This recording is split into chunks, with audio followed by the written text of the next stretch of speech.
نہیں آ رہا، حج بھی کر رہا ہوں لیکن اپنا نفس جو ہے وہ اندر سے پاکیزہ بھی نہیں ہو رہا، زکاتیں بھی دے رہا ہوں مگر نفس کو اطمینان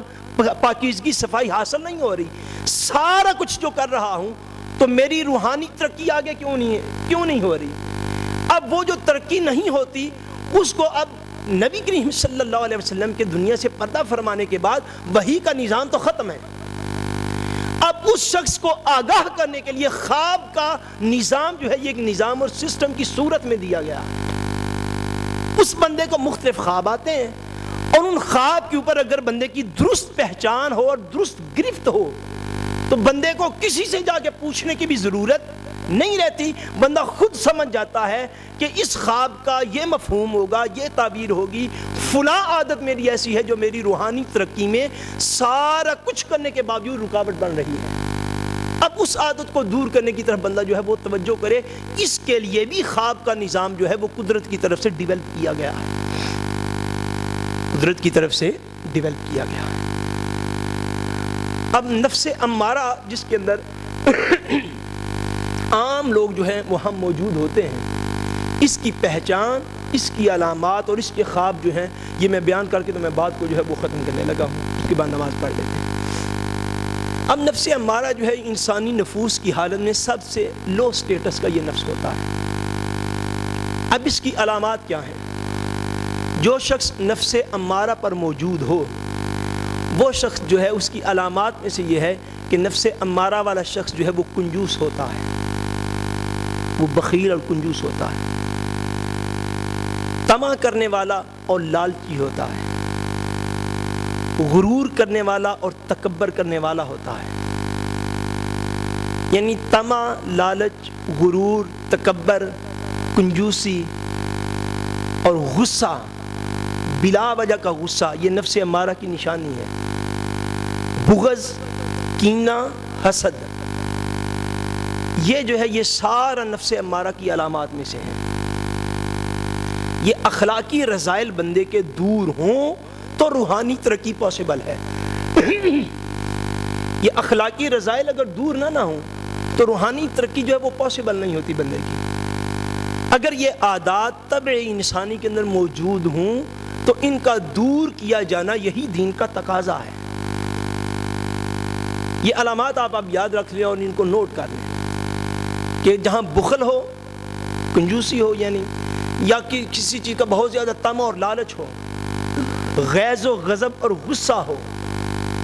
اور جہاں پر فخر، غرور اور تکبر ہو، اور جس طبیعت کے اندر شہوت پرستی پائی جائے، مختلف چیزوں کی شہوت اس کے دل کے اندر پائی جائے،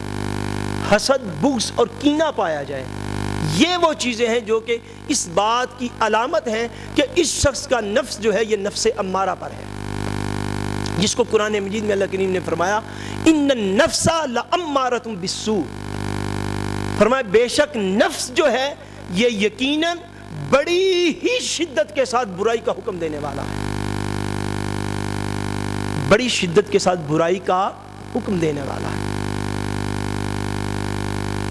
ایک اور مقام پر اللہ کریم نے ارشاد فرمایا سورہ البقرہ کے اندر افکلما جاءکم رسول بما لا تہوی انفسکم استکبرتم، یہاں پر نفس امارہ کی علامت کو تکبر کے طور پر بیان کیا، فرمایا لوگو تمہیں کیا ہوا کہ جب رسول تمہارے پاس لے کر آئے ایسے احکام بما لا تہوی انفسکم کہ جن کو تمہارے نفس پسند نہیں تھے کرتے، یعنی دین کا کوئی ایسا حکم ملنا کہ جس کو نفس اپنا پسند نہ کرے، فرمایا تو تم نے کیا کیا استکبرتم، پس تم نے تکبر کر لیا، تم نے کیا کیا بولیے، تکبر کر لیا۔ اللہ کریم حضور کی امت کو ہمیں 1000 بار معاف فرمائے، بولیے نا اس طرح کی بات بولا، 1000 بار معاف فرمائے۔ اب شاید مال و دولت کی کثرت کی بنا پر کچھ لوگ ہمارے اس راستے پر جا رہے ہیں کہ قرآن کی آیت پڑھ کر حضور کا فرمان بھی پڑھ کر سنا دو تو نفس جو ہے وہ تکبر میں کھڑا رہتا ہے، یعنی لوگ دین کے مسائل کو دین سمجھ کر سننے کے لیے بھی تیار نہیں، اس لیے کہ ان کا نفس آگے آڑے آ جاتا ہے، کھڑے ہو جاتے ہیں، نہیں ایسا نہیں ہے، یہ تو ملا کی بات ہے،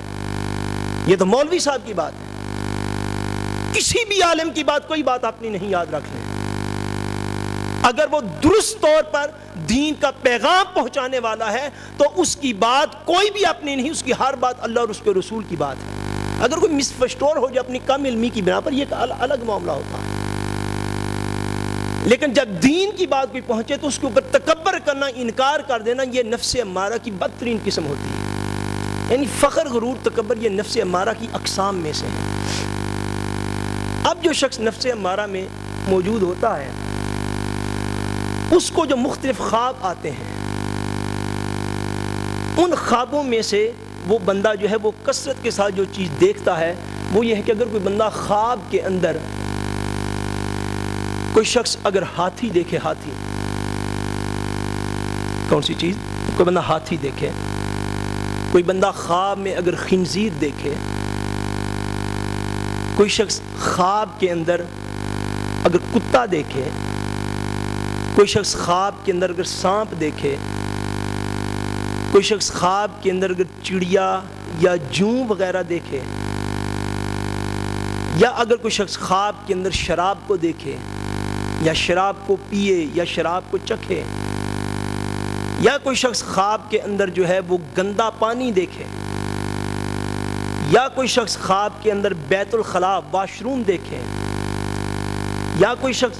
خواب کے اندر جو ہے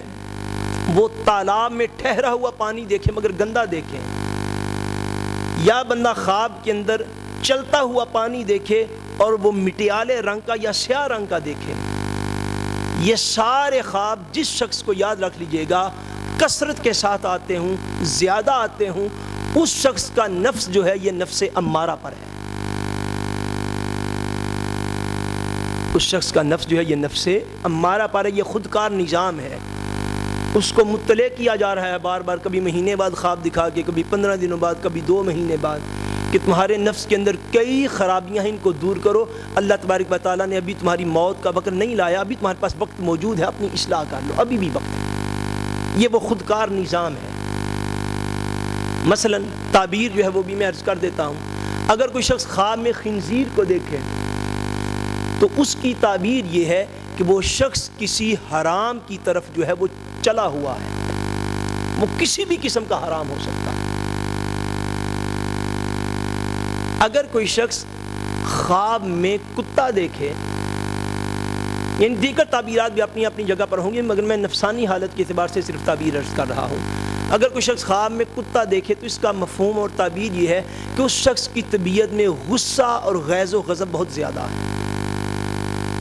اور وہ اس کا جو غصہ ہے نا وہ اس کی روحانی ترقی میں رکاوٹ بن رہا ہے، اوراد کرنے کے باوجود، وظائف کرنے کے باوجود، اللہ اللہ کرنے کے باوجود اس کو روحانی سکون نصیب نہیں ہے۔ اگر کوئی شخص خواب کے اندر جو ہے وہ سانپ دیکھے، یہ بڑے لوگ پوچھتے ہیں، اور تعبیر کے فنون میں علماء نے ایک چیز یہ بھی لکھی، یاد رکھ لیں، جب آپ کسی کو اس قابل سمجھیں کہ یہ تعبیر خواب کی بیان کر دے گا تو وہ جتنی پھر بیان کرے اس کے اوپر اکتفا کر لیں، پھر بار بار ٹٹولے نہ بات کو۔ یہ بڑا گہرا علم ہے، یاد رکھیے گا، بڑا گہرا علم ہے۔ اب تو معاملہ بڑا برعکس ہوتا چلا جا رہا ہے نا، آپ ٹیلی ویژن پہ سنیں، لوگ ایسے ایسے سوال پوچھتے ہیں جو بندے کو زبان سے کہنے ہی نہیں چاہیے۔ مثلا میں آپ کو ایک مثال دیتا ہوں، بات دور نہ نکل جائے، صرف ایک مثال سمجھانے کے لیے، وہ یہ ہے، مثلا کسی شخص نے کوئی طہارت کا ہی مسئلہ پوچھنا ہو، کیا طہارت کا ہی کسی نے کوئی مسئلہ پوچھنا ہو تو قطعاً میری مائیں بہنیں بیٹیاں بھی سنیں، آپ لوگ بھائی بھی سنیں، قطعاً کوئی بندہ کسی بھی عالم دین سے، اور پھر ٹیلی ویژن پر تو میں سمجھ نہیں آتی مجھے لوگوں کی، ہزارہ لوگ سن رہے ہیں، ان میں درجنوں ایسے ہیں جو آپ کو جاننے والے ہیں، اگر کسی نے تنہائی میں پوچھ لیا، تنہائی میں بھی عالم دین سے آپ نے بالفرض طہارت کا ہی مسئلہ پوچھنا ہے۔ مثلا عام طور پر لوگ احباب جو ہے یہ بعض اوقات مسئلہ پوچھتے ہیں، میں بس مثال دینے کے لیے کہ مثلا ہمیں جی پیشاب کے قطرے آتے ہیں، میں یہ سمجھتا ہوں دینی تعلیمات کی روشنی میں جو میں سمجھا ہوں وہ یہ ہے کہ اگر آپ نے کسی بھی عالم دین کو تنہائی میں بھی یہ مسئلہ پوچھنا ہو، یہ نہ کہیں کہ مجھے آتے ہیں، ایسا نہیں کہیں، اپنی زبان سے اپنا پردہ کوئی شخص چاک نہ کرے، دین اس کی اجازت قطعی طور پر نہیں دیتا۔ اگر مسئلہ پوچھنا ہے تو یوں پوچھا کریں کہ اگر کسی شخص کو پیشاب کے قطرے آتے ہوں تو اس میں دین کا کیا حکم ہے؟ آپ بات کو سمجھ رہے ہیں؟ دین کے ان تقاضوں کو اگر ہم نہیں سمجھیں گے تو ہم نے کیا سیکھا ساری عمر میں دین دار لوگوں کے پاس جا جانا، اپنا پردہ چاک نہ کیا جائے، اگر کوئی شخص بڑے سے بڑا بھی گناہ کر بیٹھے، تنہائی میں بھی کسی عالم دین کو جا کر